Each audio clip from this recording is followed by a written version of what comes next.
얼마 전 10월 4일 피지컬 리뷰 레터스에는 지금까지는 가설로만 존재했던 인플레이션 우주론의 증거가 플랑크 미션이 수집한 우주 마이크로 배경 복사에 존재한다는 내용이 올라왔습니다.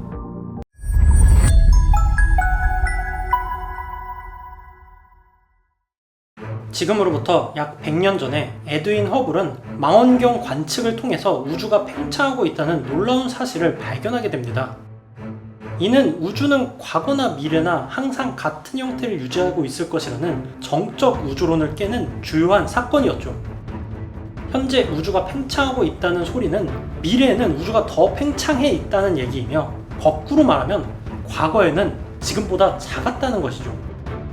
심지어 이를 역추적을 하게 되면 먼 과거에는 점점 더 작았어서 한 점에서 출발했다는 뜻이 되는데, 우주가 한 점에 모여있다가 팽창하기 시작한 이 시기를 빅뱅이라고 불렀으며, 이것이 현재의 빅뱅 이론의 시초입니다. 현재까지 알려진 내용은 138억 년 전에 우주는 한 점에서 빅뱅으로 인해서 생성이 되었으며, 생성 초기에 쿼크들로 이루어진 시기와 플라즈마만 존재하던 시기가 지나서 빅뱅 시작 약 38만 년 만에 팽창으로 인해서 충분히 식은 우주는 드디어 빛이 시공간으로 방출될 수가 있게 되었습니다. 반대로 말하면 빅뱅 이후 38만 년 동안은 우주에 빛이 존재하지 않았죠. 그러다가 빛이, 정확하게는 전자기파가 공간을 이동할 수가 있게 된 이 순간 전자기파는 우주 전역으로 퍼지게 되었는데, 재미난 건 빅뱅이 생기고 38만 년 만에 최초로 퍼진 이 빛을 현재도 볼 수가 있다는 것입니다. CMB, 일명 우주 마이크로 배경 복사는 빅뱅으로 우주가 탄생했다는 강력한 증거 중에 하나입니다.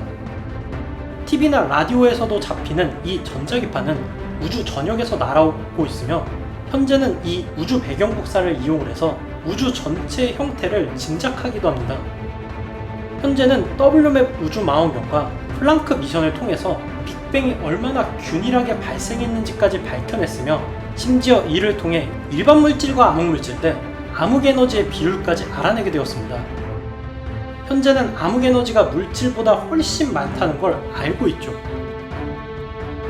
암흑에너지는 우주를 팽창시키고 있는 미지의 에너지로, 우주가 처음에는 어떤 힘에 의해서 팽창을 시작을 했다고 하더라도 결국 물질들의 중력으로 인해서 먼 미래는 이 중력 중심으로 물질들이 다 모여야 하지만 정체를 알 수 없는 에너지가 오히려 이 물체들을 점점 더 밀어내고 있습니다. 그리고 이 암흑에너지와 우주 배경복사의 데이터들을 종합하면 무서운 사실 하나 알 수가 있는데, 우주 배경복사가 너무나도 지나치게 균일했다는 것입니다. 우주 배경 복사가 지나치게 균일하다는 것은 열 복사가 불균일하게 일어나기도 전에 순식간에 팽창을 해버려서 전체적으로 균일해졌다고 볼 수도 있습니다. 이것이 그 유명한 인플레이션 빅뱅 이론으로 현재 우주 마이크로 복사의 평탄성 문제를 해결하는 가장 합리적인 가설입니다.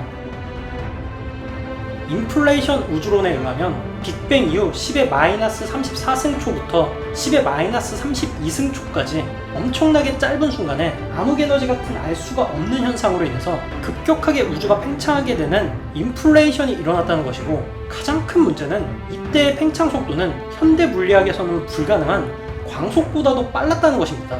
마치 신이 우주를 창조하듯이 순식간에 팽창을 했다는 이 인플레이션 우주론은 플랑크 미션과 WMAP의 데이터에 의해서 추정이 된 것 외에는 증거가 없었습니다. 지금까지는 말이죠.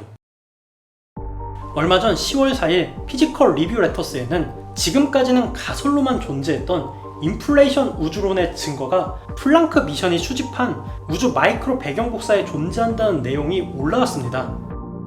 연구팀은 2018년까지 플랑크 미션과 WMAP 그리고 캥 망원경이 수집한 데이터를 종합한 결과 초기 우주 배경 복사에서 인플레이션의 흔적을 찾았다고 주장을 한 것이죠. 연구팀은 이 우주 마이크로 배경 복사 파장 속에 있는 파장들 중에서도 매우 미세한 잔물결을 찾아냈다고 하는데요. 이러한 미세한 파장은 마이크로 복사의 세기보다도 약 10만 배 이상 약했지만, 이 미세한 잔물결이 바로 빅뱅 초창기에 인플레이션이 일어났다는 증거라고 주장을 했습니다. 중력파는 타이니 형이 상대성 이론에서 예견을 하고 무려 100년 만에 현대에 와서야 증명이 되었습니다. 타이니 형은 시공간을 일종의 잔잔한 호수로 보았고, 그 호수에 돌을 던지면 파장이 일어나는 것처럼 아무것도 없는 시공간에 갑자기 질량이 생기면 파장이 일어나게 되고 중력이 발생한다고 생각을 했죠. 그리고 실제로 최근에는 중성자별 두 개가 충돌하거나 블랙홀이 충돌하는 과정에서 중력파가 발생하는 것도 확인이 되었죠. 연구팀은 이 빅뱅 초기에 있었던 인플레이션의 급격한 팽창이 시공간의 파장을 일으키게 되고 그로 인해서 우주 배경 복사에 미세한 파장들을 만들어냈다고 추측을 하고 있습니다. 그리고 연구팀의 생각대로면 중력파 탐지 기술이 더욱더 발달하게 된다면 미래의 어느 시점에는 우리가 빅뱅이 일어났다는 증거인 마이크로 배경 복사를 찾아냈던 것처럼 빅뱅의 인플레이션을 만들어낸 중력파 또한 찾아낼 수가 있을 것이라고 볼 수가 있는 것이죠. 사실 재미있는 게 인플레이션으로 인한 중력파 잔물결이 아직도 남아있다면 시공간이 현재도 잔잔하게 흔들리고 있다는 것입니다. 물론 이는 너무나도 약해서 플랑크 시간 수준도 안 되겠지만 미세하게 공간이 늘어났다가 줄어들었다가 하는 것처럼 시간도 그러고 있다는 것이죠. 중력파는 시공간의 파동을 만들어내기 때문에 블랙홀 두 개가 충돌하는 사건이 일어났을 때 순간적으로 공간의 크기도 변하지만 시간도 같이 변한다는 것입니다. 실제로 2016년에 측정이 되었던 라이고 중력파 측정 이슈 때 3000km당 0.07초의 시간이 변했음이 밝혀졌죠. 아무튼 어떻게 인플레이션 기간 동안에 광속보다도 훨씬 더 빠른 속도로 우주가 팽창할 수가 있었는지는 여전히 미스터리지만 이게 사실이라면 충격적인 게 다중우주가 팩트가 된다는 것입니다. 예전에 제 채널에서도 소개를 했었던 인플레이션 다중우주론은 기본적으로 인플레이션 빅뱅 이론이 맞다는 것을 전제로 합니다. 초기 빅뱅에서 인플레이션으로 우주가 팽창을 했다면 어찌되었든 간에 우주의 크기는 우리가 볼 수가 있는 옵저버블 유니버스보다 크다는 것이고 우리가 모든 물리법칙을 동원한다고 해도 관측 불가능한 우주, 즉 다중우주가 존재한다는 것이죠.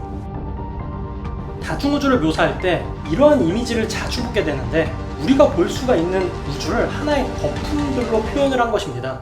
광속보다 빠른 건 없기 때문에 광속으로 우주의 시간보다 멀리 있는 물체는 관측이 불가능하고 옵저버블 유니버스보다 전체 우주의 크기가 크다는 것은 서로 절대로 볼 수가 없는 다중우주들이 존재한다는 것이기 때문에 인플레이션 우주론의 증명은 곧 다중우주론의 증명이 되는 것이죠.